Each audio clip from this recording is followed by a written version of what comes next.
Guys, before we get into this video, please like and subscribe. It really helps the channel. Enjoy. Back to the video.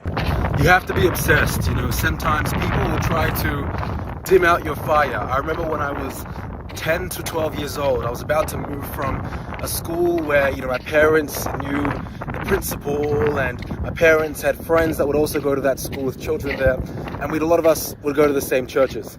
And I then went to a high school at 12 years old where, first of all, I was one of perhaps 4 or 3 black people in the whole year level, maybe an accumulative 7 to 8 black people across the whole high school, right?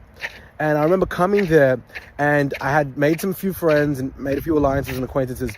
And I was in the school library and I was like to one of my friends at the time, hey, have you seen the new SpongeBob episode? Because I thought, you know, that's what you still did at 12 years old. You watch SpongeBob. And they were like, SpongeBob? How old are you? Like 6? And I was like, well, in my head, I'm like, whoa, like this is like the best show ever. And I quickly realized that the new cool thing was to watch Cartoon Network or Disney. It wasn't to watch, SpongeBob anymore. But the reason why I mentioned that story is because oftentimes it's the most creative people that have been able to keep that childlike state of curiosity, of creation, of ideas, of concepts, of associations to things that seem childish. They're the ones that are able to bring cool things in here into the world. And that links me to my next thing, which is the people that typically create really big things or stay in things long enough to make them big are usually obsessive. And many people veer away from that word obsessive. But the thing is, and the reality is, it's the obsessive people that are the ones that build the infrastructure, are the ones that build big companies, are the ones that have the balls and the guts to actually build things that people can now use to work at, to then fund their life, fund their kids' schooling, fund their own dreams, fund their own traveling experiences. But it rewards those that are obsessed. And very, very few people are comfortable to experience or allow themselves to delve into obsession out of fear of rejection socially, failure. Guys, listen, if you're enjoying this content, then please like and subscribe. It helps the channel grow. And back to the episode. I'll see you guys there.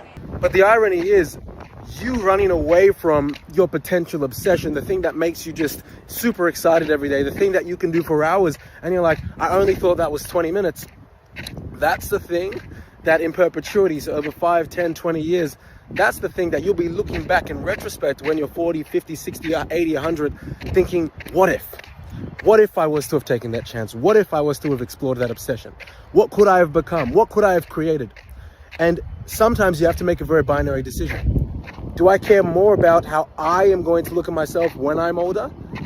Or do I care more about how people will look at me now as I'm the youngest and oldest I'll ever be? And if you can make the right decision in that circumstance, and you can endure what will likely be 5 to 10 years of judgment, social rejection, people saying you should have done this, should have done that, even though you don't want the life that they have, I would rather experience that for a decade of my life, a 10th of my life, a 5th of my life. If God wants me to live a lot longer than that, I'd rather experience it just for that window of time, knowing that I could spend potentially the rest of my life creating, being that character in my own mind that I wanted to become.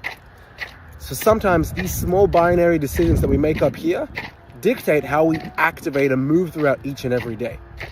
So I'd encourage you guys listening to this, be obsessive, be creative, don't kill your inner child, because otherwise you will regret it years to come.